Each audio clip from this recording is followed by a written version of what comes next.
Okay, Jim Bugel is joining us as well. 6:04, we're going to start the meeting. We'll call to order. And everyone is here except Gail Lemure and Jim Green. Okay. Gail should be joining us shortly, though. All right. Audience of citizens, anyone here that wishes to speak? I need your name, address, and anything that you have on your mind. Hearing none, we'll close audience of citizens. Need a motion to approve the minutes, Jim, please, Motion to approve the minutes of March 18th. of March 18th. Second? Okay, Nancy seconds. Any discussion? Omissions? Hearing none, all in favor, raise your hands. I'm having a problem. In Okay. favor. All in favor, good. Thank you. All right, so moved. New business. We have an approval of $3,000 donation to the Timberland Golf Club from the Timberland Men's Club. And that is $1,500 from last year that the Men's Club did not make the donation last year, so they're going to make $1,500 from last year and $1,500 from this year. So we need a motion to approve the donation. I'll make a motion to approve the donation for $3,000 from the Timberland Men's Club. Thank you. Second? Second. Okay, Sebi seconds. Any discussion, questions? Yeah. I got a question. The $3,000. Yes. What will we use it on? That is rakes, flags, new tee markers. Fuck. Whoa. Easy, guys. Okay. Okay. All right. Okay. That's good. Thank you. I appreciate that. No problem. Thank you for Timberland's Golf Club. Okay, all in favor? All right. So moved. Just a reminder, we are being recorded. Yes, I don't know who was that. I don't know, but that's okay. All right. Hey. Second, approve $1,500 donation from the Timberland Men's Club to the Timberland 50th anniversary. Make a motion to approve the $1,500 from the Men's Club to the 50th anniversary. Okay. Second, Nancy Berger, second. Thank you, Nancy. Any discussion? Yeah, I thought the 50th anniversary was going to be our discussion last time, since it really wasn't going to happen anymore. Something else with those funds, or try to do something else with those funds? Well, that's true, but the Men's Club did commit to the $1,500, so they wrote the check, and then we'll decide what's going on with that at a later time. Any other discussion? Hearing none. All in favor? Raise your hands. Unanimous. Thank you. So moved. Next is to approve a donation to Hungerford Nature Center, New Britain Youth Museum, for the Foursome and 2 carts for this year's auction, marking the 21st anniversary. The total value of the donation is $244. Make a motion to approve the donation for a foursome with carts to the Hungerford Science Center. Is it Science Center, or is it Youth Museum? I'm sorry? Yeah, the Nature Center and the Youth Nature Museum. Center. Okay. Second? I'll second the motion too. No, Joe. Joe. Go ahead, Joe. Joe second. Thank you, Joe. Discussion? Nancy, you're muted. If you want to talk, kind of unmute, please. Is this Hungerford Nature Center the one right up here on Farmington Avenue? Or is that in New Britain? That is the Hungerford Nature Center is the one in Berlin. Yeah, okay. The New Britain Youth Museum is Right. So this looks like a collaborative Yep. effort here for Connection to Berlin. for both organizations. Have we ever done anything for Hungerford before? I know of. That I don't know. I think we have. If I'm not mistaken, we have. I remember that before. I don't think they cashed them in, but I think we did something before for them. Okay. Mark, you don't recall any of those, right? Okay. All right, so we have a second. Any other discussion? All in favor? Okay, unanimous, so moved. Okay. We have with us, and I'm going to unmute you, Jim, Jim Simons. And Jim, you're from, where are you from? Public Works? Is that Fleet. correct? I'm the fleet manager for the Fleet town. manager. Okay, great. And he's going to discuss the backhoe situation, I guess. So, Jim, you're all set. We're all listening. Thank you for joining us. Appreciate it. Thank you for having me. As you know, the backhoe had a major malfunction probably about a year ago.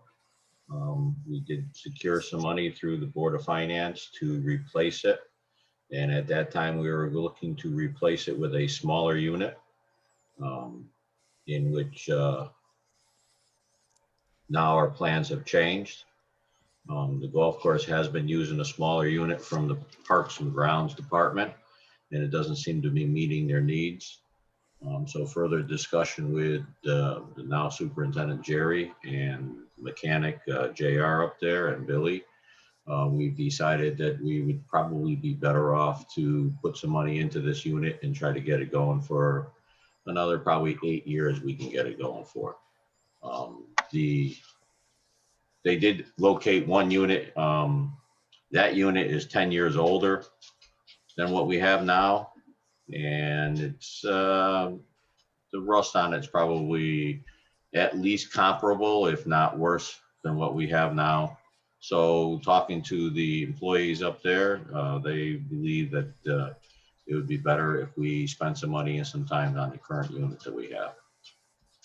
So I'll be going to the town council at the next town council meeting, looking to reauthorize the funds that were there and get some funds to start doing some repairs of that unit. Okay. So now you're going to ask me, we have $25,000, Right. and I'm estimating that the repairs are going to be somewhere around $12,000 to that unit. Okay. And that gives me a little bit of contingency. The repairs that are going to be done are, we're going to replace the hydraulic pump. We're going to replace the belts, the hoses up in front, the main drive up in front, the wheels. We're going to cut the floor out of it, look at the transmission, take the transmission cover off or the top of the transmission where the shift housing is. We're going to go in there and probably replace the shift forks and the top of the transmission, and then put a new floor down and go and operate the vehicle. Okay. So I have a question, Jim. We were given 25,000. It's going to cost 12. It's already out of our budget. So are you saying that we're not going to get the extra 13? That's something that's up to somebody that has powers above me.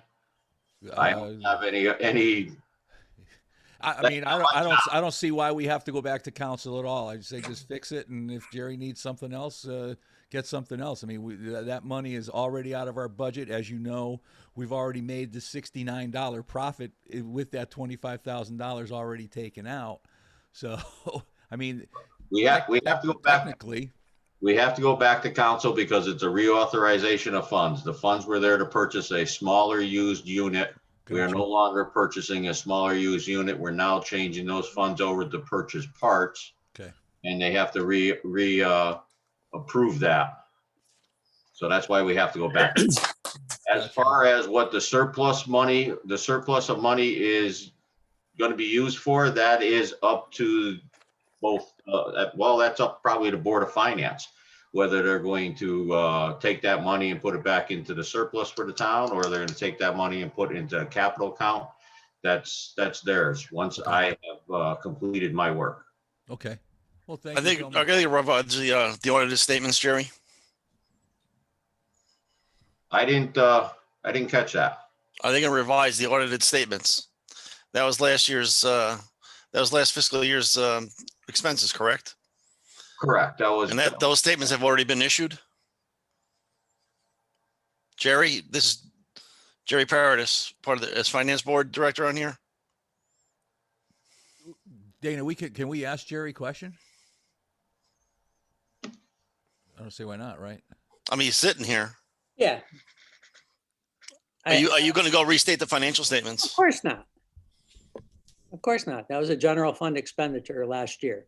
It's in your Oh. CNR fund. If it needs to be repurposed, it's still going to be available in the CNR fund. Items stay in the CNR fund for 3 years unless there's no activity in the account, in which case they then lapse back to the general fund. But this is a $25,000 charge that was charged to the golf course. And that's because you have to charge it against the budget to get it out of the general fund and into the CNR fund. So the financial statements are completely correct, and you would never restate them for a $25,000 item anyways. But the money's yours. It's in the CNR fund. Okay, so Okay, it so- is ours. And I understand. I Until understand. it's repurposed.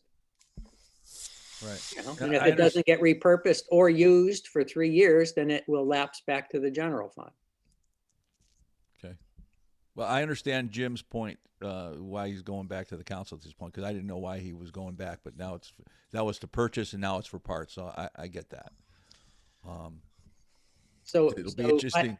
Go let me ahead, Jerry. just suggest to you that in case you would run into this again, that if you only need $12,000 in parts, then either you pick another piece of equipment that you want for the rest, or make the whole thing for parts so that you have an account that you can go back to without needing further authorizations at some other point in the future. Like blow another hose or something to that effect. Jim, Jerry, yeah.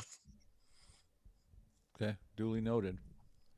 Any, Seb, you have your hand up? Go ahead. Yeah, Jim, how long will it take for you guys to repair it? When do you think we might expect that backhoe to be ready for us?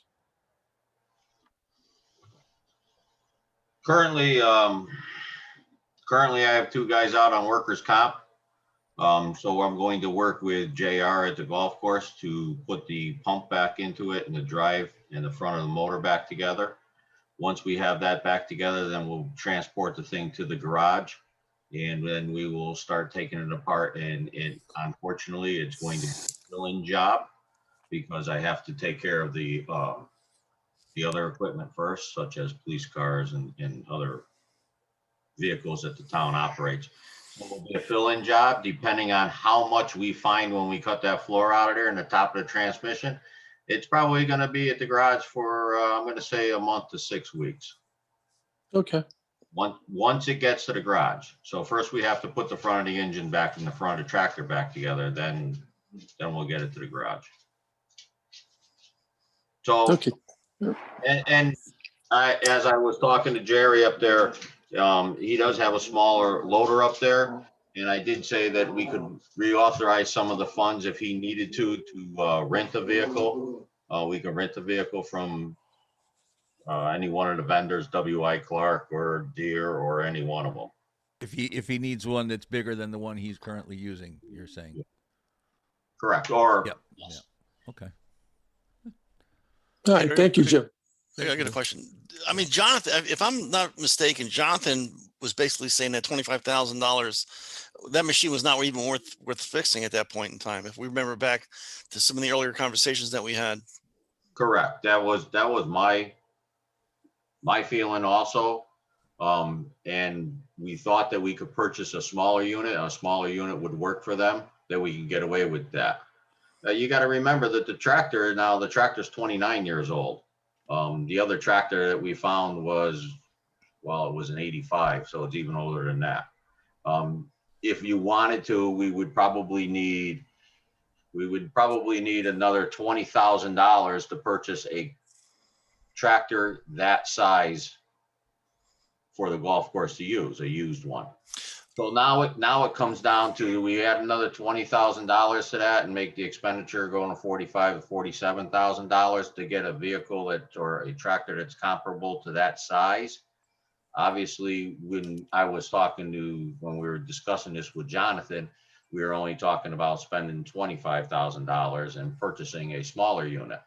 But talking to the employees up there, they have advised us that a smaller unit is not going to work for them, and that the current smaller unit that they're using now is not sufficient for them. So we were going down, it's a matter of we were going down the wrong path because we were heading with one size piece of equipment, and they really need a bigger piece of equipment.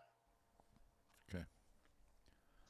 All right. Any other questions for No. Mr. Simons? It's Nope. still not going to be a new tractor. There's no doubt about it. I mean, it is No, we get that. Yeah. 29 years old. The piece of equipment that we looked at that was for sale when we that Jerry found, it's just that piece of, I don't want to say that piece of equipment is in worse shape than what we have, but it is in as bad a shape as what we have now. So the question is do we spend money on that and have a piece of equipment that we don't know that is in as bad a shape as or in the same shape as what we have now? Or do we work on a piece of equipment that we have history with and we understand what the needs are of that piece of equipment? If that made sense to everybody. Sure. Yep. I mean, we all would love to have, $120,000 to go buy a brand new tractor that would last the next 25 years, but that's not realistic. That's not, it's just not realistic, especially for a piece of equipment that is not a daily piece of equipment, much like you would have if it was the main loader in the highway department or the main loader in grounds department that is out or doing road construction every day. You have to weigh a bunch of different things when you look at it. Okay. And Jim, again, thank you so much for coming in and explaining everything. We very much appreciate that. Okay. All right. Okay. Thank you. Thank you, Jim. Yep. Thank you. Thank you. All right. 6:21, Dana Gale Lemire joins the meeting. Okay. All right. Now we have the Timberland profit and loss year to date. Jerry, are you going to talk on that? Sure. I mean, this is a P&L that was generated by finance, and comparing fiscal year 20 to 21. Looks like we're doing pretty well. As you can see, the year to year change, we're up by quite a bit, actually, comparing the two. Going through it, I mean, I don't want to go through item by item, but overall, when you look at this and you look at, golf now and where we are in the first few weeks of the season, we're doing pretty darn good in a nutshell, at least as far as revenue is concerned. Okay. Any questions on the P&L from anybody?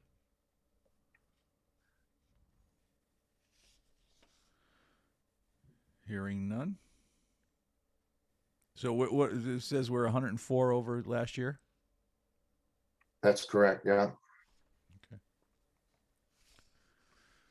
Well, there certainly are a lot more people. So, that's good. All right, no other questions. We will move on. All right. Is there anyone here who has not was not involved with the meeting from the consulting company that came to the high school last month with the joint town council and just Gail? Everyone else was either there or zoomed in, right? Okay. The next presentation on, I guess it's May 6th, I did send you guys out an email, is going to be from National Golf Foundation. And they've done this before. Okay. So the question is, and the reason why I asked to put this on the agenda is because I'd like to take the temperature of the commission and see where we stand as a unit right now on the proposed freebie, C-Corps consulting group. Do each of you feel that we should take advantage of this free? Is it really free? And things of that nature. So I'd like to go around real quick, get everybody's opinion. So, and then we can come up with a consensus as a group and see what where we stand. Jim, I'm gonna, the way I see the screen, I'll just call on you, and is the way I see it. Okay, so Jim Norton, what do you think? I say go with them. It's a freebie. You can use them as a baseline because if we do go with the National Golf Foundation, you can always use them as a baseline. Okay. And the fact that they are, was going back and forth, that they operate in Canada is totally irrelevant. The fact that they're going to outsource some of this stuff is totally irrelevant because it happens all the time. Okay, Nancy, go ahead. You're unmuted. I say no because I don't think they have the experience in the area of golf. Okay. Jim Green's not here. Let's go. Joe. I'm also going to say no. Two reasons for that. Number one, their lack of experience in golf. And number two, just listening to their presentation and their pitch, I thought they were polished and professional, but the freebie aspect of it, they're trying to get their foot in the door. And as soon as they start getting other business opportunities to pursue, we're just going to fall by the wayside. That was my gut feel. Okay, thank you. Mr. Bugella? Oh, Jim, hold on. Let me unmute you, Jim. You're here twice. I don't know which one is which. Go ahead. Am I unmuted? Yep, now you're good. I'm against it. I sat through that meeting. It sounds like they were setting up their son to learn the business. He's fresh out of college. He can't do anything with the restaurant because it's not in our hands. As far as the maintenance goes, which I think that probably that would be a good focus, they don't handle that. And who could tell Mark how to operate the pro shop or what he does better than him and some kid who's just new coming onto the scene? I think it's a waste of time. Okay, thank you. Gail? Hold on. Yeah, there you go. I'm not really in favor of the core presentation or core being involved. I was very impressed with just the material that the National Golf Foundation put forth. No matter who we choose, both Mark and Jerry and probably some other people are going to have to spend time with these individuals, giving them information, pulling information together. And even, the finance committee is going to have, we're going to have to spend a lot of time, those individuals giving them information, and I can't see doing it twice. So I'm not really in favor of the people with no experience. Thank you, Gail. I think our asset is worth investing in and having an expertise consultation. Okay. Sebi? I agree with Mr. Norton. I think if we're going to do anything, why not get them in? They're a consulting company. All right. Yeah, the golf is new to them, but still, they're in business to consult and they're in business to do an evaluation. So, the terms and the technology stuff that they're going to use at a golf course is different than what they do with other companies, but it's a start. I'd rather not see us spend $10,000 to get a consulting group in here. I'd rather see the $10,000 go towards the golf course. I agree. If we're being, pushed to have somebody come out here, well, let's go with the freebie and the $10,000 allocated to the golf course. Okay. I am against C-Corps for the simple reason that I don't believe in on-the-job training. I don't care. Free is never free. No. Your time is not free. Your time is worth something. Jerry would have to spend an enormous amount of time. Our finance department would have to spend an enormous amount of time. They will come to the golf commission. We will have to spend time. So in my view, time is worth something, and for them to learn on our dime, and then when it's all said and done, who knows if they can make a right recommendation, what's right or wrong. There's nothing to go on. So nothing's ever free, in my opinion. I would rather spend the 10, 20, or 30 to make the 50, 100, or 100 and a quarter. Mhm. If it's done right. I mean, if you looked at all the material from the National Golf Foundation, they do not mess around. Yep. And that, you know what you're going to get, right? So that's my opinion. I am against Secor, and it sounds like the majority is. Of course, we don't have Jim Green or who else is he? Go. Who? Oh no, that's it. Just Jim. So that's why I just wanted to put it out here just to get a good feeling, and I'm hearing rumors that the council is leaning towards the free. And why wouldn't they? Because It's free. It's free, Free. but it's never free. Okay, Never free. so this will be interesting to see, and we should be vocal when it comes to getting together with the council. We should be vocal with them and give them our feelings, whether you want them or whether you want free or not. Go ahead, Gail. I'd be curious what Jerry's thoughts are what are his thoughts? Well, you all make valid points. There's no doubt about it. The old saying, you get what you pay for, and Mark and I have talked about it. And like, as you all say, it's going to involve a tremendous amount of time, both on Mark's behalf as well as myself. I get what Jim Norton says. I get it. I get it very well. On the other hand, as Pete is saying, our time is money, and I'm not here to build somebody's resume. Quite honestly, I do like, the National Golf Foundation. They seem as if, they've been around a while, and they certainly have the experience. There's no doubt about that. And as Pete said as well, would I spend 30,000 to make 100,000? You bet I would. You bet I would. I guess it all goes back to the lack of experience in the golf industry. Seb, said, well, yes, they're a consulting company. Yes, they are. But there's so many working parts to a golf course. This is not Chick-fil-A. All right. You've got, just on our end, you've got the chemical aspect, the equipment, the repairs, the irrigation.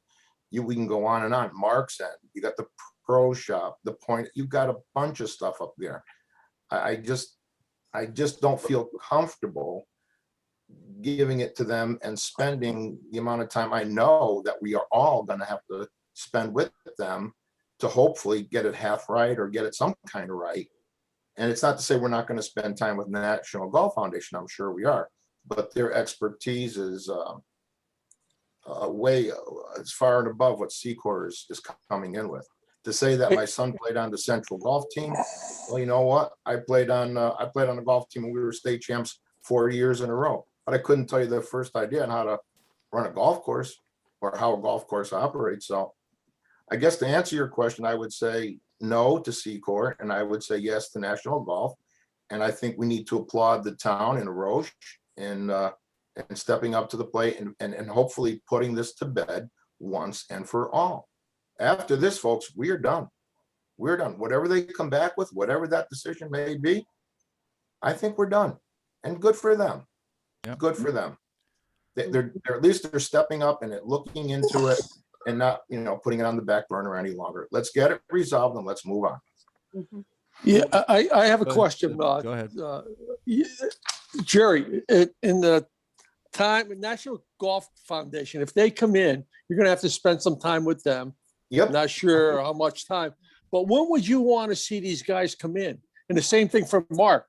Would you want him to come in like in the fall, slow down a little bit? You don't want to see him in June or July because you guys are at the peak time of the year. So, that's something that we need to bring to the council, is that we need to let them know what's a good time of the season for us to deal with this. And then the other question is the money, if we get National Golf Foundation, the money that we're going to have to pay for the consultant, hopefully it doesn't come out of our budget. Because if it does come out of our budget, I say, let's not go with anything. We can't afford, hey, we're out trying to make money and we're gonna go out and spend, you know, $30,000 or whatever to get a consultant group in. Well, you know, if the council's pushing for it, let it come out of their budget. And Jerry Paradise, what would you think the money's coming out of? Jerry, you still there?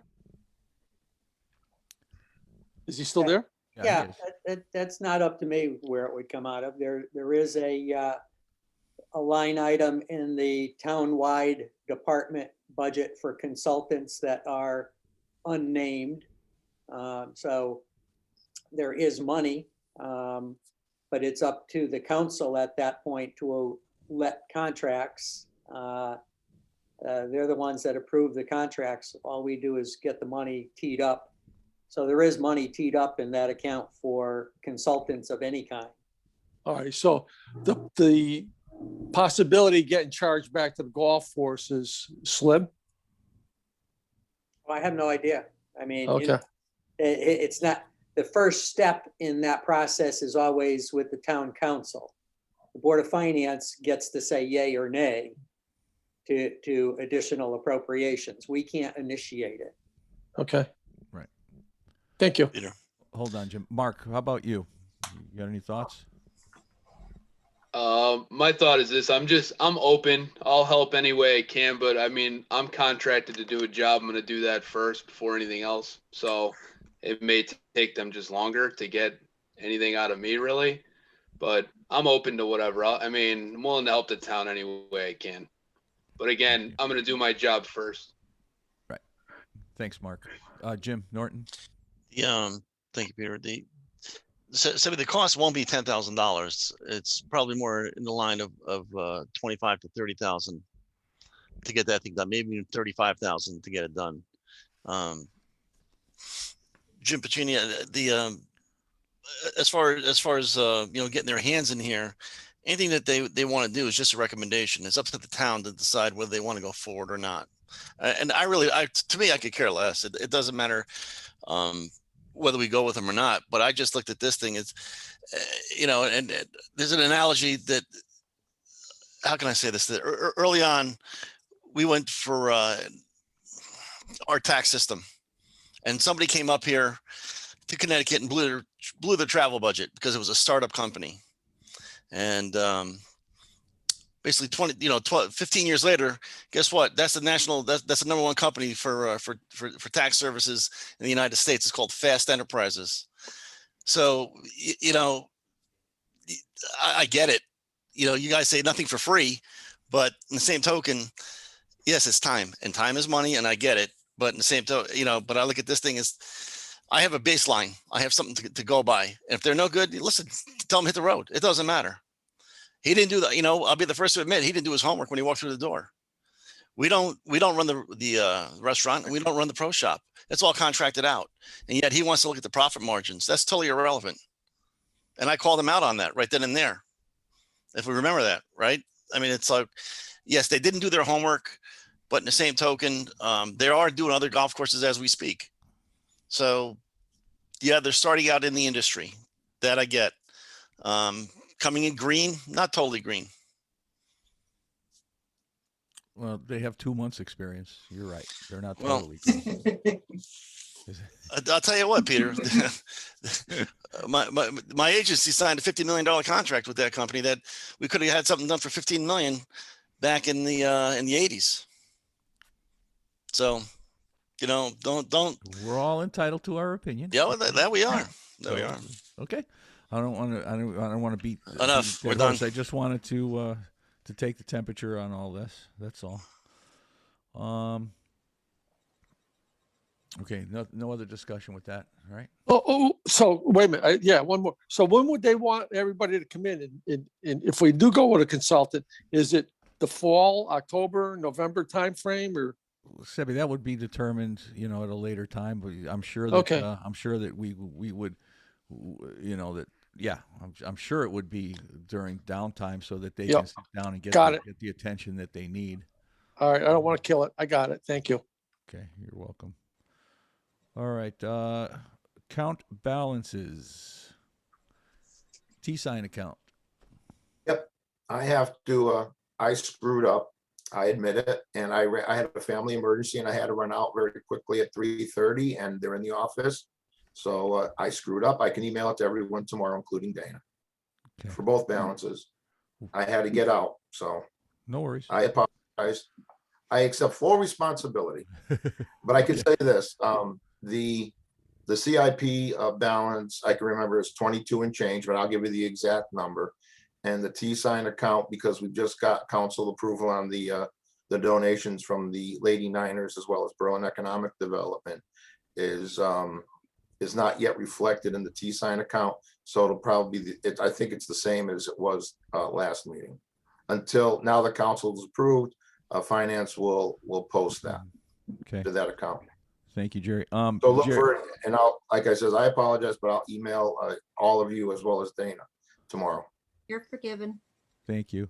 Yeah, well, we had a little problem, so a little Two- problem. You all know what I mean. Two nights ago, I watched the or yesterday or whatever. I watched the town council meeting because I try to watch as many of these commissions and stuff as I can as a resident and taxpayer and all this other stuff. But Jerry had to go in front of the council to waive a bid for Stonehenge. As you know, Stonehenge is the landscaper of choice at Timberland. They did the mounds on 5 and the T on 12, the T on 1, the grass bunkers on 1, and of that nature. And so Jerry had to go there and get council's permission to waive the bidding process for that because it was over 10,000. And to me, that raised the question as to why do we have to do that at all with CIP money? Because A, it's not coming from the taxpayer, does not pay a dime regardless of who we go with. It has nothing to do with anything other than the golf course itself. The money's raised by the golf course. In my opinion, it should be the golf commission and the superintendent or director of golf to determine how that money gets spent and with whom it gets spent. That's my opinion. Because one of the council members raised the question of, well, can we get it done cheaper by somebody else? You know, and the answer was you could, but there were three other phone calls made outside of the Stonehenge, and nobody wanted to tackle something that small. Mm-hmm. Okay, but I just wanted to throw that out there because I personally, and Jerry and I was talking to Jerry about it. I said, why do we have to do this? I mean, I know, Jerry, you want to chime in? You probably have the answer. No, Pete, I give you credit. It's an interesting point that we will have further conversations with Aeration. And being that it's CIP money, as you said, it's not revenue, air quotes. Do we need to abide by the town's rules, which say once you exceed 10,000 cumulatively, because we didn't exceed, we did the number 12T project in the fall, and that was 67. Now with the 5-6 project, we'll exceed the 10,000 cumulatively, even though we're under 10 with the 5-6 project. So it's an interesting question. I think one that deserves an answer. I never thought of it that way. Like I said, I never thought of it that way. They may come back and say, I don't care, you're town of Berlin, you're having work done on our property and you have to abide by our rules. They may say, you know what? They may say the same thing I said. We never looked at it that way. And they may say, look, it's your money, you do what you want. If you want to spend 12,000, 9,000, 25,000, whatever that may be. I'm actually working with a couple of higher end landscape companies now. I'm just going to leave it alone at that because I don't want to get, I don't want to get ahead of myself here. But the projects that we're looking at are going to be well over $10,000 out of CIP. So it's a good question. And I think it's something we will certainly talk to Aerosh about and get resolution to. Jerry Paradis, Maybe Jerry, had- yeah, he may. well, That's part of the bid process. I'm sorry, Jim, go ahead. That's part of the bid process, right? You're looking for a bid waiver. Yes, because I exceeded the $10,000 that's- threshold. my question is, Cumulative. that's not taxpayer money. That's I mean, not It doesn't matter. I'm bringing up the point. That's all I'm doing. Go ahead, Jerry. All purchases are subject to the bidding requirements. Anything that's considered town funds and everything in the general fund, the CNR fund, capital project funds, any of the funds maintained by the town are considered town funds and are therefore subject to the purchasing. Are there any funds other than the CIP that are generated without taxpayer money? Well, CIP once it's contributed to the town, all right, it's in the town coffers. In order to spend the money, all right, the town appropriates the money, all right? And it doesn't matter whether we're appropriating grants, federal government, state government, they give us money all the time. The spending of those monies has to follow our own local purchasing requirements, as well as state and federal rules if they have any on those funds. So there's not going to be anything that the town spends, regardless of it came from the individual golfers or at the swimming pools coming from the swimmers, that pay entrance into the pools. Once it gets into the town's hands, then turning it around, the spending of those monies have to follow the purchasing requirements. Okay. And, where it gets a little murky sometimes is where you might say, okay, I've got some money, I want to do the T on 12. And that's going to be 6,500. And if that's all you're doing, that's fine. You're under the purchasing requirement. You might get away with hiring them without a bid, but as soon as someone sees, okay, I'm going to have them do the T on 12 for 6,500, and then I'm going to have them do the mounds on 5 for another 8,000, which cumulatively would bring you over 12. That's when you have to start being careful about, whether you're skirting the issue of the bidding requirements or not. No, I mean, that's why Jerry went in front of him, because it is going to. So, yeah. And that's why I just raised the question. Say, Yeah. If it's money that's generated at the golf course and it stays at the golf course, why do we need to do that? I never had an explanation. You gave me the explanation, and I guess that's it. We can still try, though. We can still ask the question. Mm-hmm. Okay. Reports. Director's report. Jerry, did you submit one? Yeah, You did? yeah. Oh, it wasn't attached to the It should email. have been. So, Do you have a Alright, copy in front of you? yeah, I do, yeah. Okay, you just want to go through it then, please? Okay, we put up the tent by the clubhouse. We started the irrigation system, yay. We began chemical labs to greens and surrounds, green surrounds as well as bunker surrounds. We're establishing natural grass areas on the course, and the reason being a couple of things. Number one, it's going to cut down on time as well as wear and tear and fuel costs, mowing those areas. And secondly, and more importantly to me, I just think it'll give the golf course a different look that I personally like, and there's really no reason that I could see that we continue to maintain these areas that are out of play. And again, it's time and money, and we've got to try and save both. You send somebody out there to cut that stuff every week, sometimes twice a week, it adds up very quick. So I think by establishing these natural grass areas that really don't come into play, I think it's a good thing.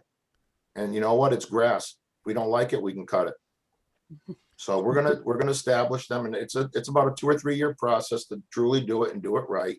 You can't just let the crap that's there come up.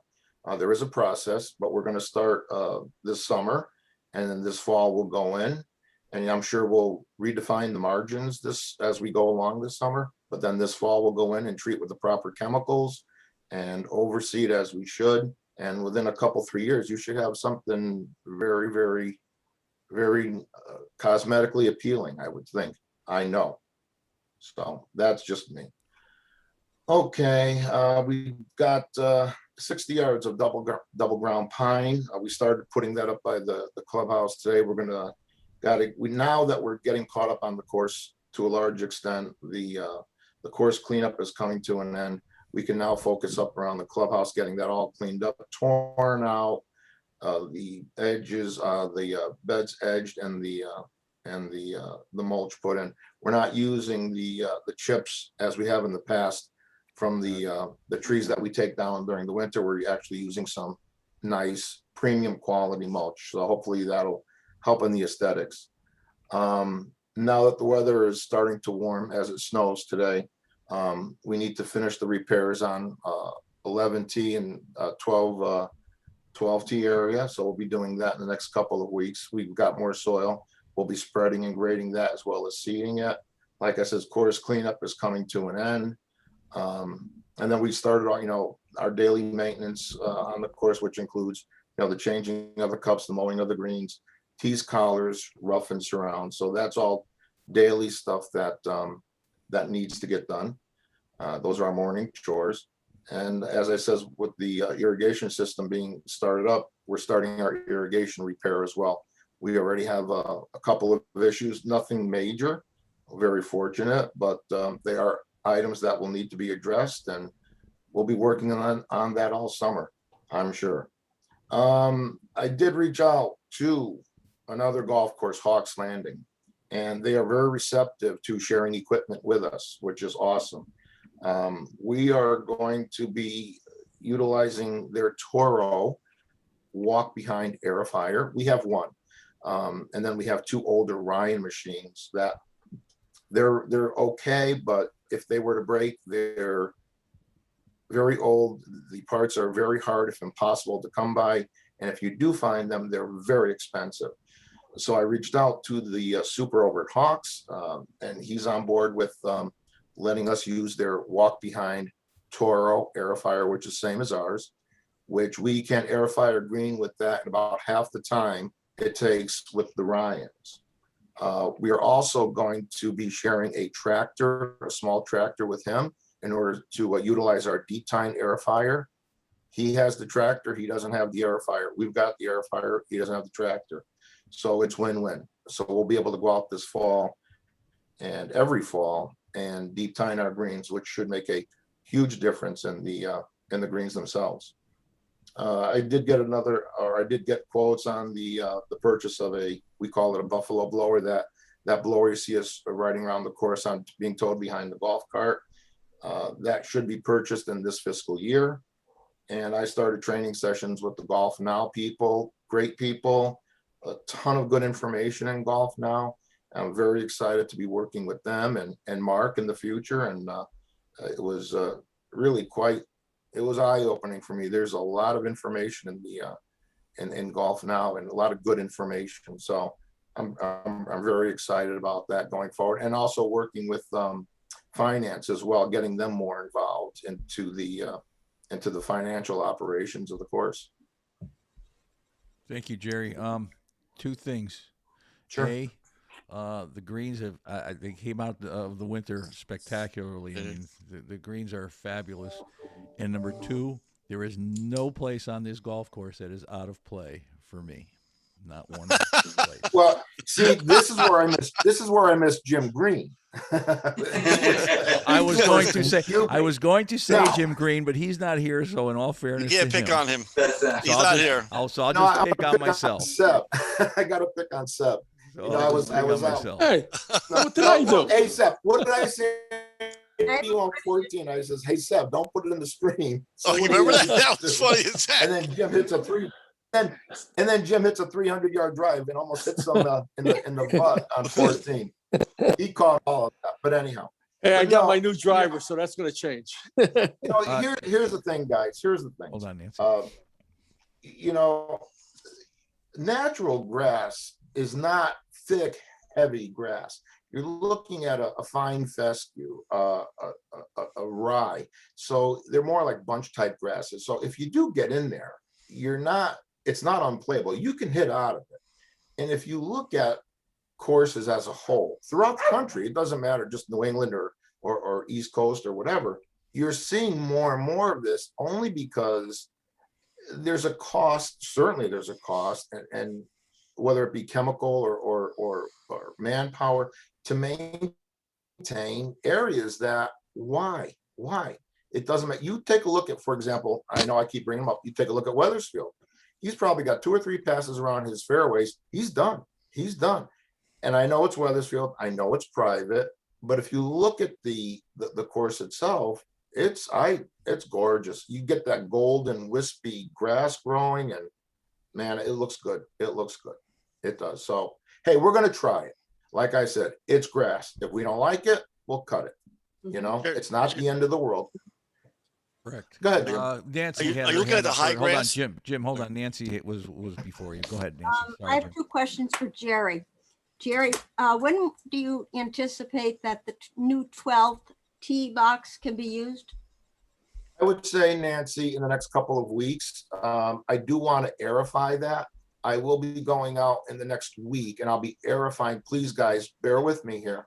I'm going to be aerifying the par 3 tees. And I don't know if I have enough money for sand to top dress. We did top dress them in the fall, but I know it's not, with the grass is growing. So I want to go out, I want to airify the par 3s, just the par 3s, because they're pretty beat up. No, they're very beat up. And if I can do that, and I can get some seed to germinate before we go out with the pre-emergent application, I got a very, very short window, hopefully through the aerification and the seeding going through the summer, and maybe light top dressing in between, will help us leaps and bounds on our par 3 tees. Okay. That didn't really answer your question. So to answer your question, Nancy, we're looking at, a couple of weeks. Okay. The sod is all knitted in. That's not a problem. I rolled it. We've got a little bit more level that did move quite a bit over the winter. We will poke that. We will top dress that as well. And we're going to put a granular app on all the tees in the next couple of weeks, as well as the foliar. And the second question I have is, have you gotten any negative feedback about the price of the non-resident 18-hole play? Because a friend of mine was like shocked, and he said he won't play there, not for that price. So I'm just wondering if there's any specials that you're considering.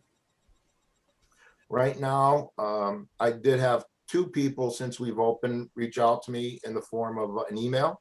One just today, and I responded back to him. We had a nice chat on the phone. And I says, look, and I gave him the reasons. Is it sticker shock? Yes, it is. I'm not going to lie. Are we in line with, I went to Stanley's website today alone. I've been talking with Kevin throughout the season.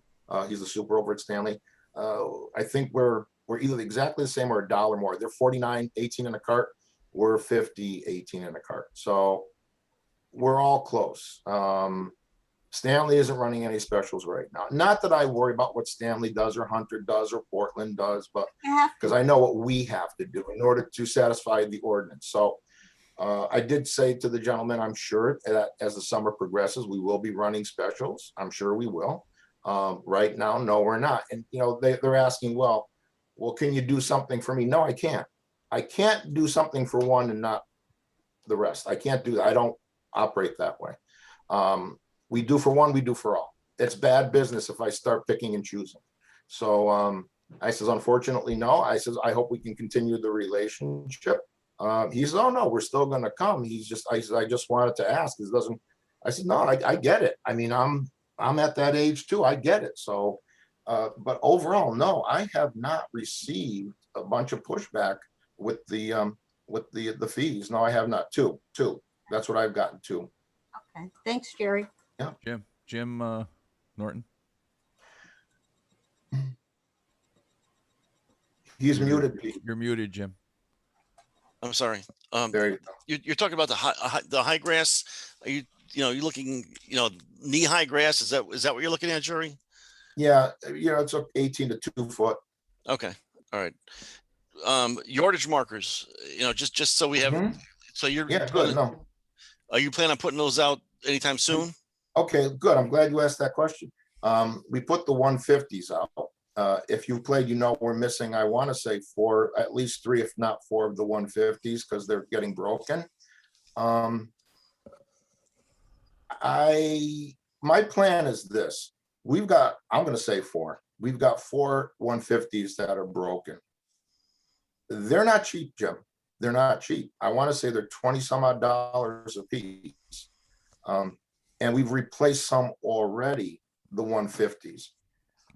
I don't mind doing the 150 markers. I don't. But as far as doing the 150 and the 2, that's a big nut for us. I would propose that we take the ones we have, the red and the blue, and paint them white and just maintain the 150s. As they break, we replace them. But at least we don't have any, because right now, like I said, I would have to go out and buy 4 white 150 stakes, and that's going to cost me over $100.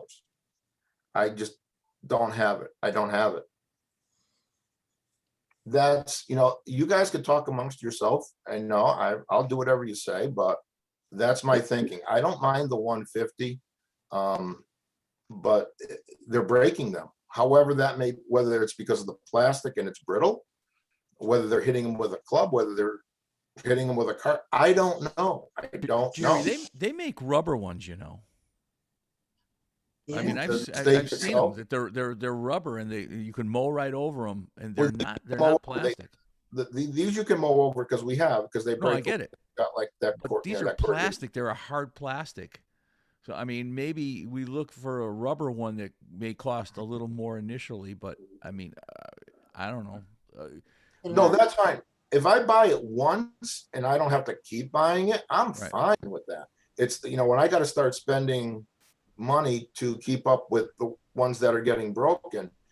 We do have the new T markers. They're great. They're beautiful. Love them. I hope they last. I hope they last.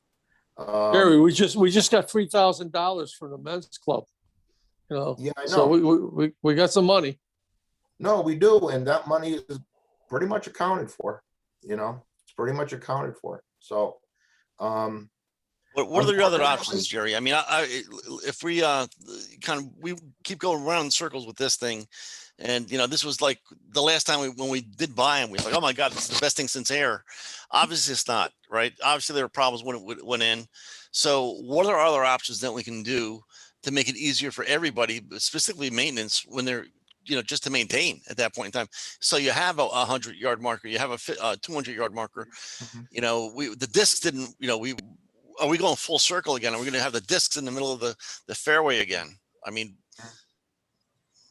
they what do you want? What would work for you?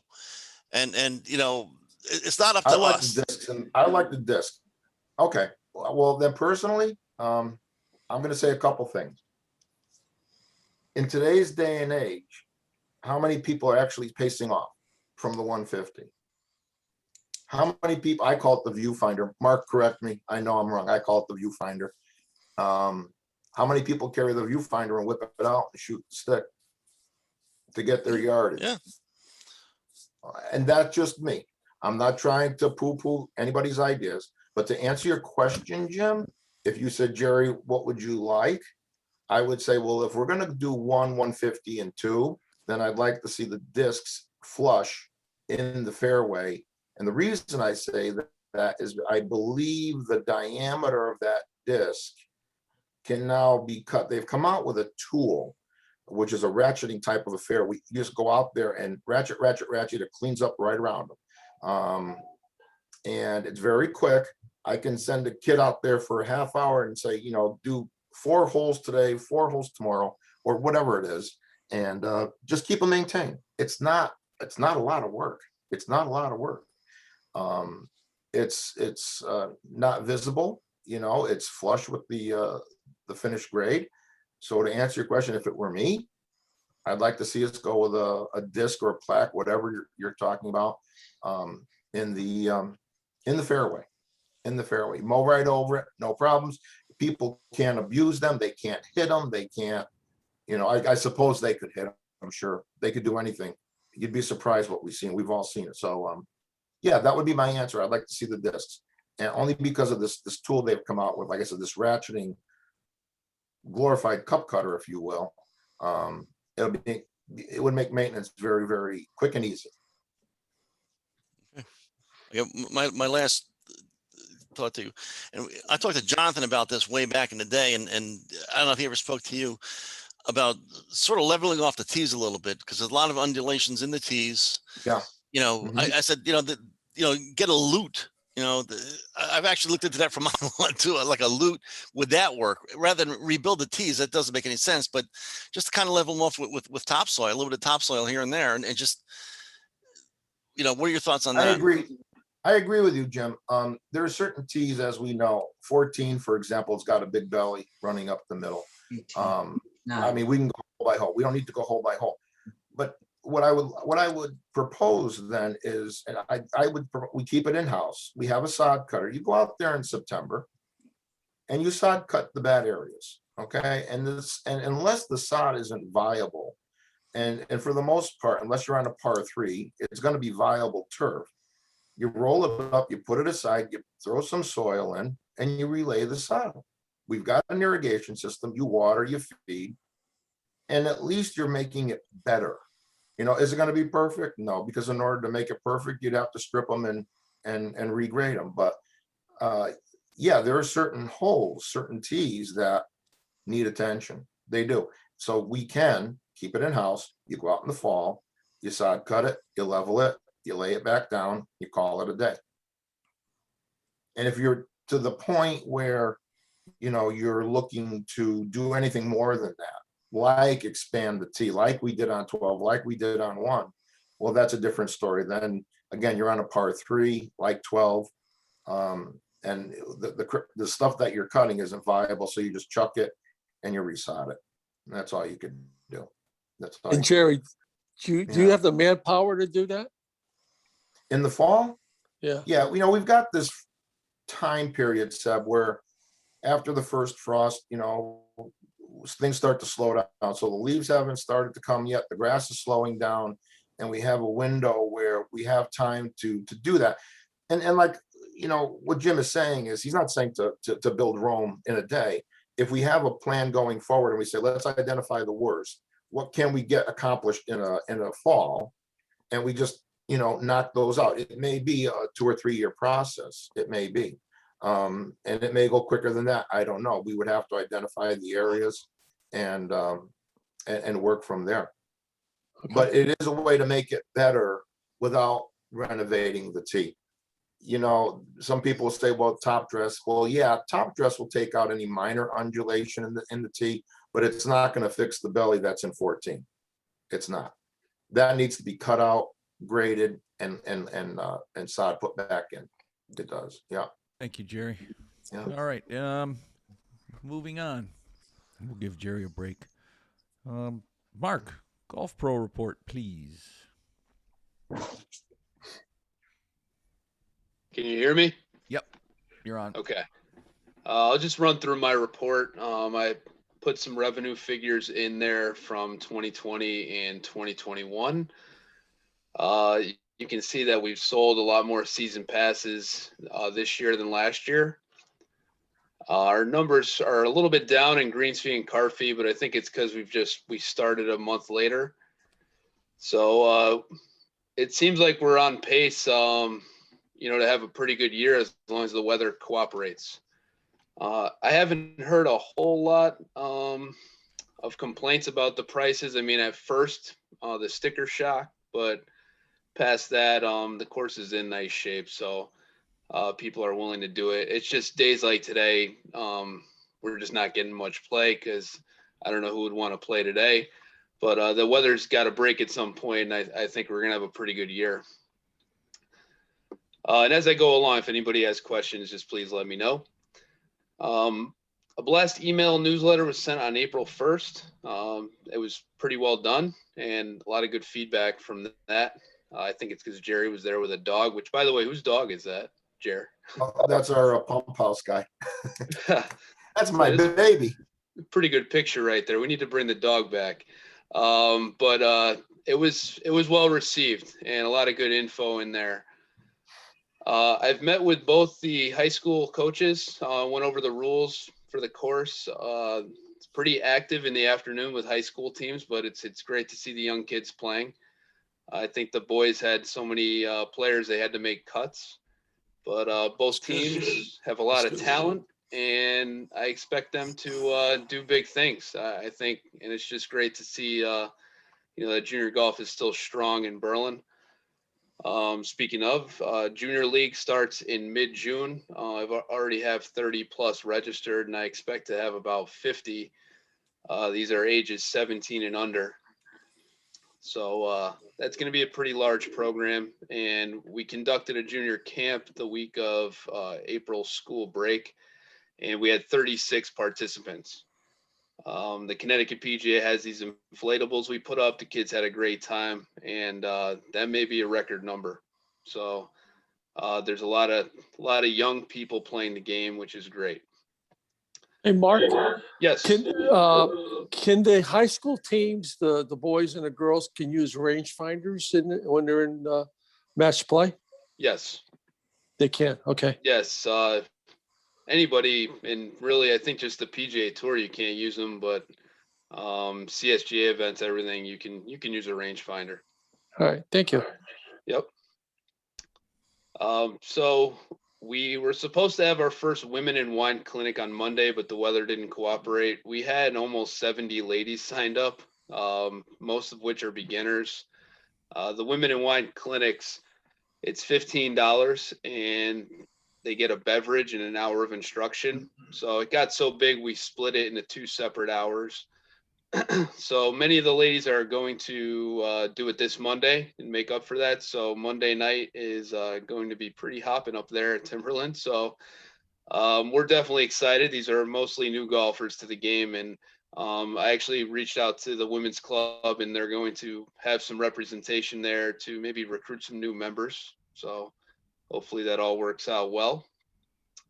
Leagues have started play in the afternoons. We have 14 leagues Monday through Friday.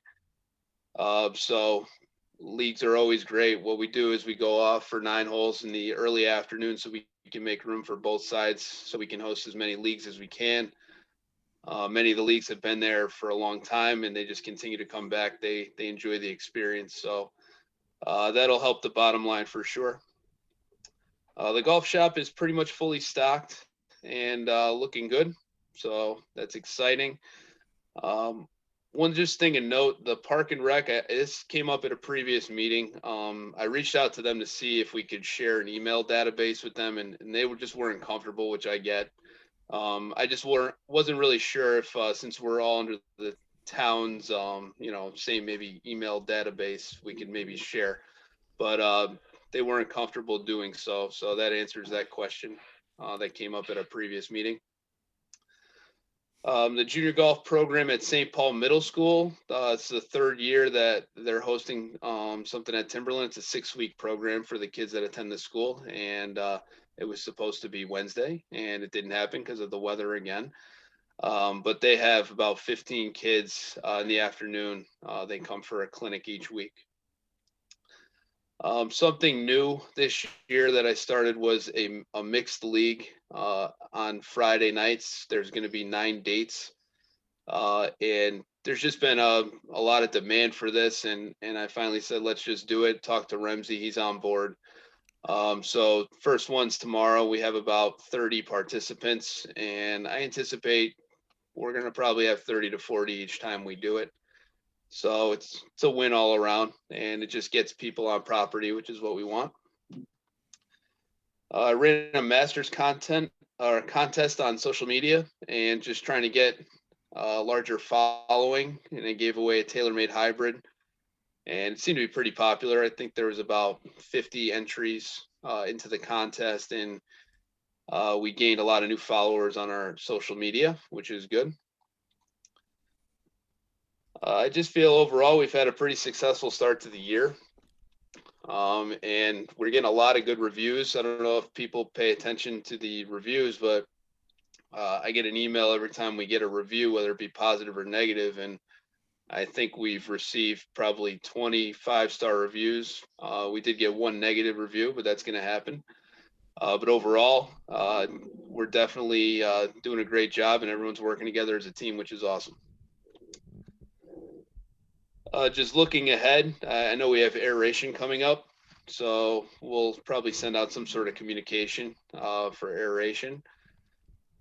Just the tee sheet is always difficult to keep up with, so I got to make sure that's with all the organized play we have. I got to make sure that that's all set so we don't have any double bookings.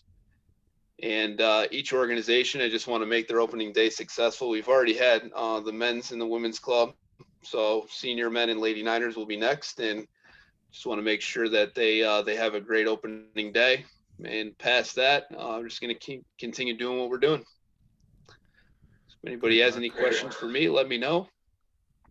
I noticed that. Okay, who's got the speaker on? Good. I've noticed that on some of the reviews that they're very grateful and appreciative that we notify them when we aerate. And a lot of courses don't do that because they don't want to. They figure once you're there, you're going to play regardless. You're going to complain, but you're still going to play. But several reviews have said, the course lets you know when it's aerated and everything else. So that leads me to Jerry and Mark. I mean, do we institute during aeration? Do we institute a 1 week special perhaps during aeration as good faith? And yeah. Yeah. Okay. Yeah, during that week, Pete. Yeah, Mark runs the aerification special. Yeah, that's great. I was hoping you'd say that this way here. It shows that we're all about customer service and everything else. So that's good. When is the aeration date? What are we, May 16, 17? What is that, Mark? 17, 18, Monday, 17, Tuesday. 18, yeah. Yep. Oh, okay. Are you going to have the new aerifier, Jerry, for that, or the other aerifier from? Yes. Oh, great. We'll be using ours as well as his on that. Nice. Starting with that job, correct? Yeah. Okay. Mm-hmm. A lot of stuff going on at Timberland. For those of you, I don't know if you saw the kids camp, but it was crazy. It was crazy over there. The kids loved it. Can I chime in? Sure. Yeah. Hey, when somebody does a good job, I think they should be recognized for it. And I went up when Mark was doing the kids camp. Okay, let's call it the kids camp. And I was blown away. Reminded me of my youth, and Mark knows when we were growing up at Stanley and Bill Hart and how he did what he did with the kids. But I sent Mark a text on the way home. I said, you know what? Good job, guy. You did a really good job to see all those kids and their parents and all having a great time.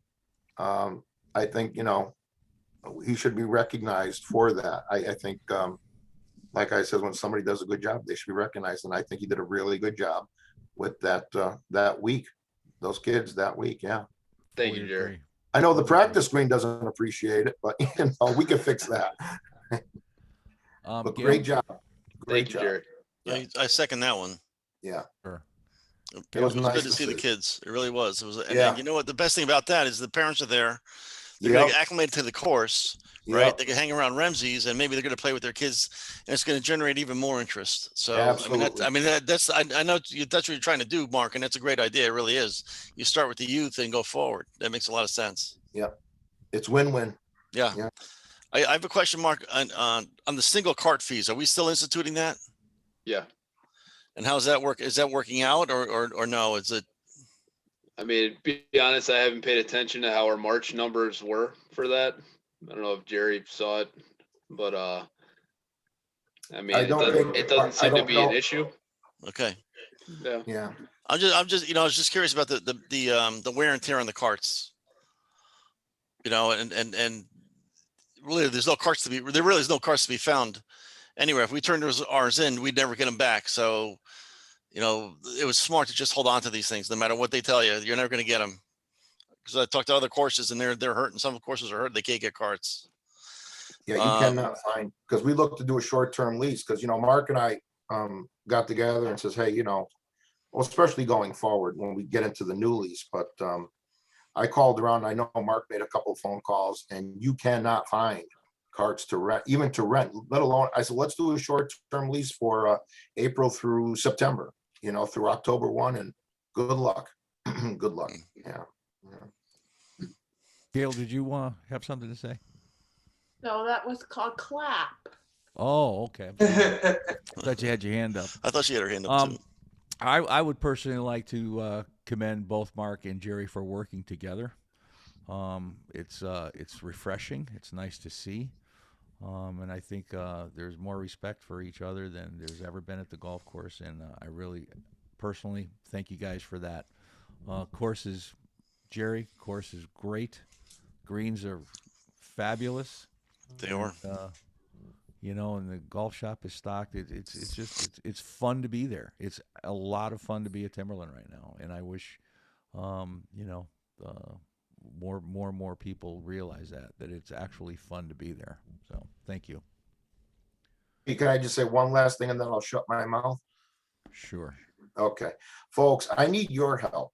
As you know, as I said, we started up the irrigation system, and there's going to be leaks out there, and I can't be in all places at all times, and nobody can. If you see something, a weeping head or a puddle or whatever, because Jim's already helped me out. Jim Norton has helped me out on this, and Pete. If you see something, either notify me. You have my number. Text me, call me. Notify the pro shop, Mark, and please let me know before it turns into something that I really don't want to walk into in the morning. So I would appreciate your help. If you see something, let us know. That's all. What is a weeping head? Do they cry? They cry when they see you hit the ball off the tee. Yeah, They do. Touche. Into the fescue, into the future fescue, I might add. When they see Jimmy Green, they start convulsing. All right.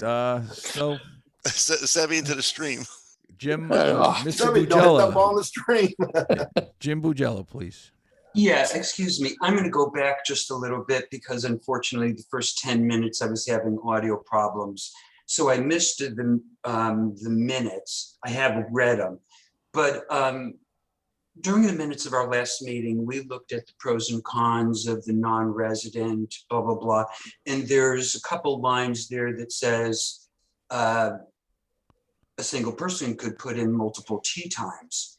What I want to ask is there any restrictions on that based on, let's say we have a smart non-resident who comes in and books 5 tee times and kind of blocks out residents. What do we have to correct that? Are you following me, Peter? Yeah, I don't know that that's ever happened. Well, then maybe it could.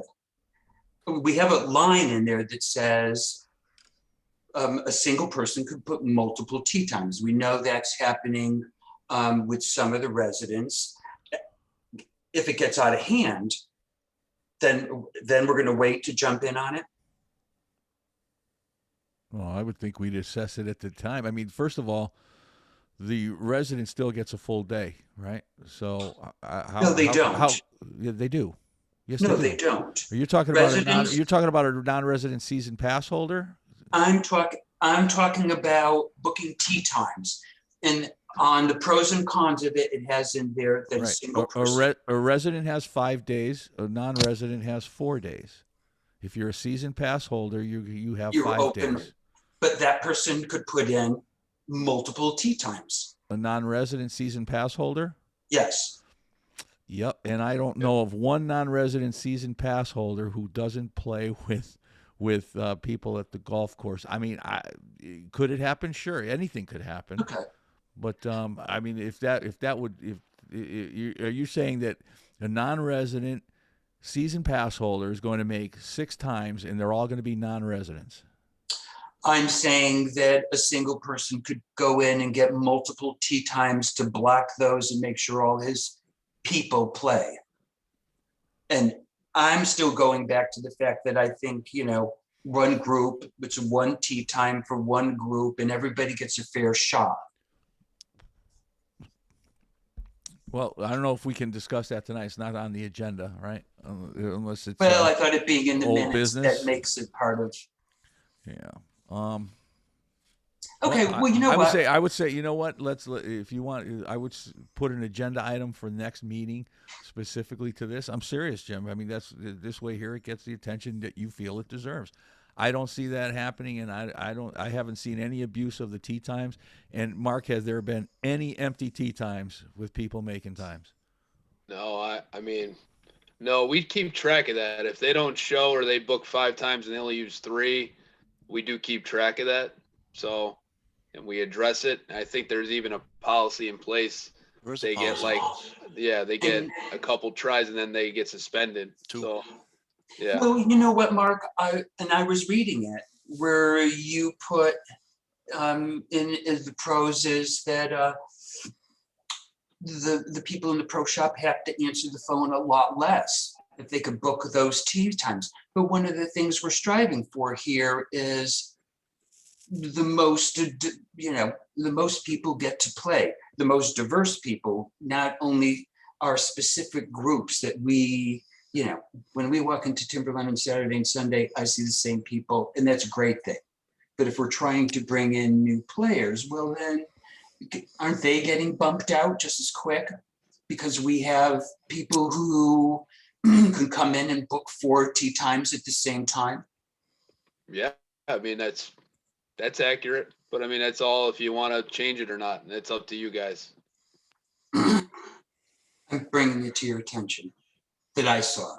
And that's my point. I think that, I've never been a big fan of, I always thought that the residents should have some kind of compromise on that day. Now I'm looking that I could see that one person could put in multiple tea times. So gosh, that could just blow a lot of people who are trying to call in or come in from not getting a tea time. And if the excuse is that it makes less phone calls coming into the pro shop, I'm not 100% on board with it. Well, in life, anything can happen at any time with anything, right? Until you've experienced it. When it becomes a problem, you take care of the problem. If Are we not experiencing it yet? I guess we're not. No, Mark, how many non-resident season pass holders are booking I'm more talking than about, 2 or 3 Peter, times? let's not talk about non-residents. I'm sorry, maybe that was the bad. You did say non-residents, Jim. So I did. That was the example I used. But okay. What I'm more referring to is one person putting in multiple tea times on a Saturday and a Sunday. Okay. Well, that's happening for sure. Okay. It was always it was always under the table for many years. At least it certainly seemed that way. Now it's certainly out in the open. I'm under the impression it's okay, though. Am I doing something wrong? No. Am I doing that? No, you're not. I'm clarifying it. Oh, okay. Like I said, mostly it's been kind of under the table that people have been doing it. In our last special meeting, Subby brought up, people are doing multiple tea times. And the answer was, well, we don't really care. We're looking at the revenue. But in the same voice, we're trying to give everybody a chance to play, whether you're a season's pass holder or not. Go ahead. I got a question. Listen, Hold on. it's a thought. I got a question. Hold on, Jim. Gail has her hand up. We have talked about it and I hear you. I think maybe it needs to go on the agenda again. If it's a concern, we have to revisit it. We have some new commission members who maybe haven't weighed in our previous discussions. We have discussed it. We came to a consensus or vote. I think we voted to keep it that one person could get multiple tea times. And I know I just recently told one of the ladies clubs members, because they play Tuesday and Thursday mornings, and we have one of them call to get 2, sometimes 3 times if they can fill them, and that's what they're going to do. You're right, Jim. I think for a long time I never knew. For years I thought it was one person, one tea time, and then a year or 2 ago it came up that one person could get multiple. We came to a decision that we were going to continue that. So Mark is correct. That is our current policy, but maybe it needs to be on the agenda for next time. How many times are we going to put it on the agenda? Well, we voted on this thing 3 times already, I think. Well, I don't know. I know we voted on it at least once. Hmm. We have some new council members and you have a commissioner who. Didn't we vote on it this year? Again? To my understanding, the only thing we didn't specifically vote on or part of was one person putting in multiple tea times on a Saturday or Sunday and occupying a block of time. That I don't remember. That wasn't discussed just last month or the month before? We discussed it, but we didn't make Okay. any changes and So nobody made if- a motion to make it. Well, there you go. There's my question. If it's such a concern, somebody's got to make a motion to discuss it or put it on the agenda Put it once on and the for agenda. all. Okay, put it on the Okay. agenda. Because we're beating a dead horse every meeting. I got a question, Mark and Jerry. That change that was made for the non-residents to be treated as a resident, the non-resident season pass holders to be treated as a resident, does that have to go to the town council to approve? Similar to rates? To answer your question, Jim, because I've asked this question, I've asked the town, we all know SOP, standard operating procedure, is show me the book that's got the set of rules for Timberland. Okay, that was made by, let's just say, Parks and Recreation way back in the day. I can't get that SOP. All right, and that bothers me because we're all flying by the seat of our pants here. But to answer your question, Jim, if you had the SOP book and you had the set of rules in front of you, then the process would be the golf commission would take a vote. We want to change this policy A. Okay, I take it to the town council. I say, councilors, the golf commission is recommending that we change policy A. What do you think? Okay, it's good to go. Change it in the SOP. And it becomes law, okay? Sure. There is no SOP that I can find in the TOB. All right, so maybe we need to start at the beginning. We need to come up with a set of rules. We do have rules in place, like Mark was saying. Well, if they bail on us and they're making times and they're not showing up, then we do have something in place.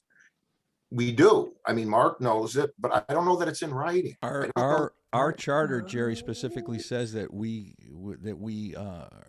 create policies. If you look at, But see, it was explained to me differently in that you can recommend that the rule, if you will, is changed. But again, what are you changing? You don't have anything to change. Again, as far as I could see, I wish somebody could show me, because I'm a very black and white person. Show me. And Jerry, in the definition in the thank you. golf Do you have that commission- open, Sebi? Do you have that definition in front of you? Yeah, let me see if I can get it. Hold Please. on. Go ahead, Gail. While he's doing. We did create one. When the commission started, and I can pull them out. We did, and Mark will remember, we did create a series of policies around different issues that came up, and we all agreed on them, and we have them in writing. Maybe you haven't seen them. Okay, so now my question then becomes, Gail, you did that, Yeah, we okay? did. And John, God love him, okay, should have taken those to council and says, folks, this is what the golf commission is, and I'm sure it would just be a formality at that point, but you got to follow procedure. Because if you don't, then we're all over the place here. We want to change that, or we don't want, it doesn't work. If you have that, and I'm not doubting you, Gail, I'm not. And if Mark or somebody can find them, I have them. please send them to me. And maybe we look at them as a commission, go through it step by step. I like it, I don't like it, change it, whatever. And then I will take that to council, get it adopted. And now we've got something, we've got a Bible to work from. Because right now, I don't have a Bible. You may have it, Gail. You may, and I'm sure you do. I don't doubt you for a second. But I don't. When Sebi pulls up the charter of the golf commission, I'm going to ask him to read it, and I'm fairly certain that it says that we're in charge of the policies, not the council. I could be wrong, obviously, because I'm getting older. I'm getting mine out too. I've got this book here. We were all given.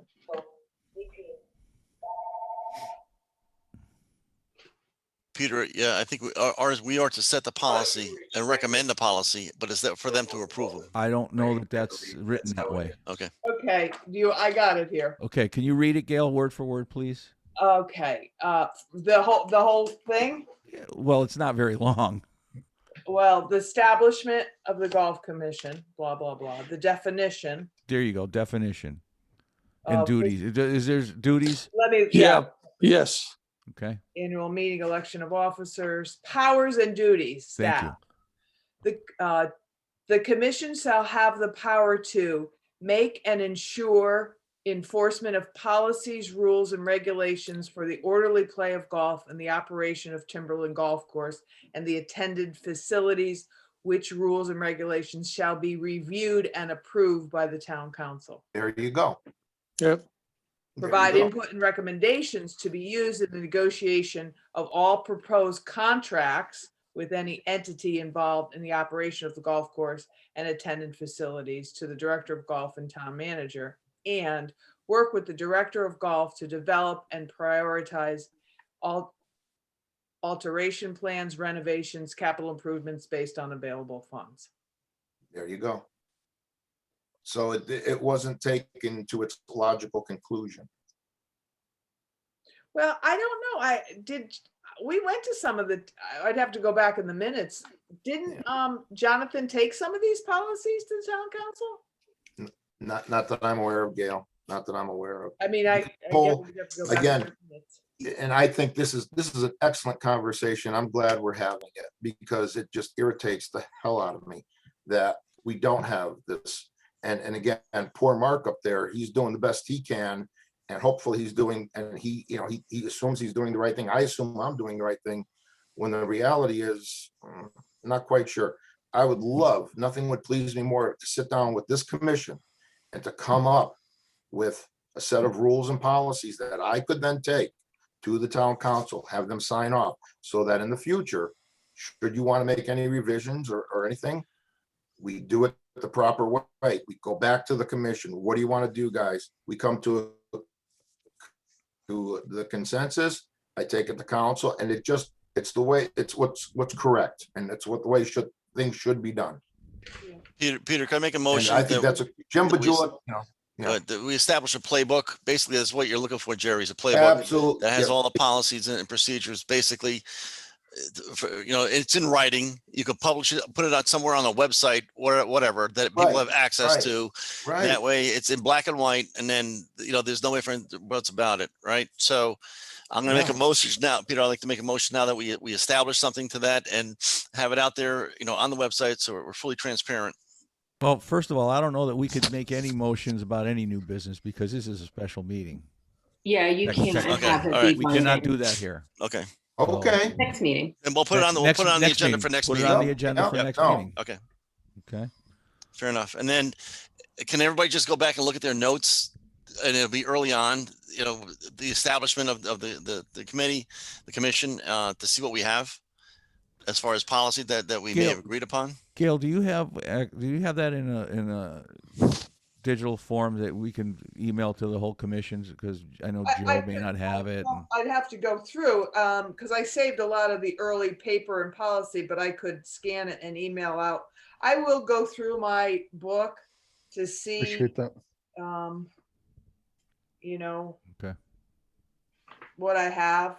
Because I know we talked and we created policies and procedures, not around necessarily everything we needed, but as an issue came up and we talked about it, we Right. said, well, why don't we establish a policy? And several of us drafted it, and we do have some. Right. Now, we still too, we may have, again, we went from PNR to the golf commission. It's my understanding that PNR had something, whatever that something may be.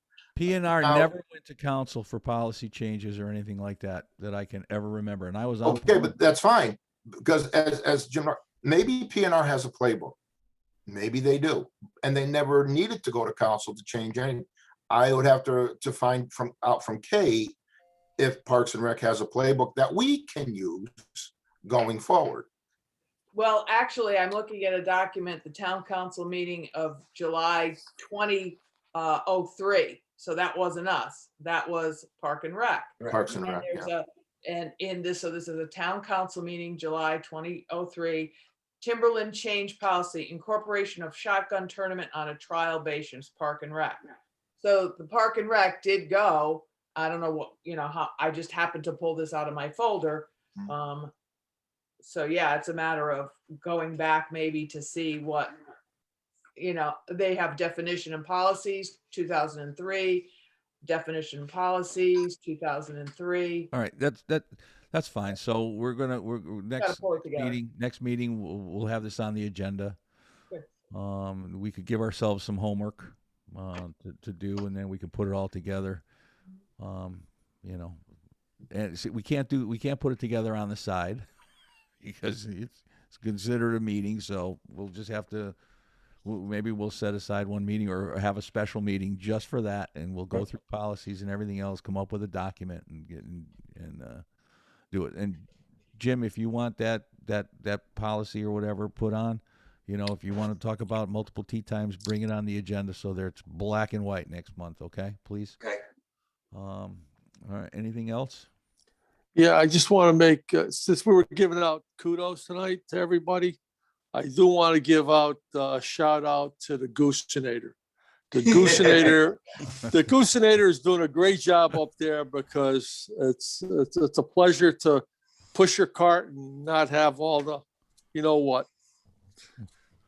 Thank you, Goosenator. I will let the I second Goosenator that. know. I will let the Second Goosenator that. know.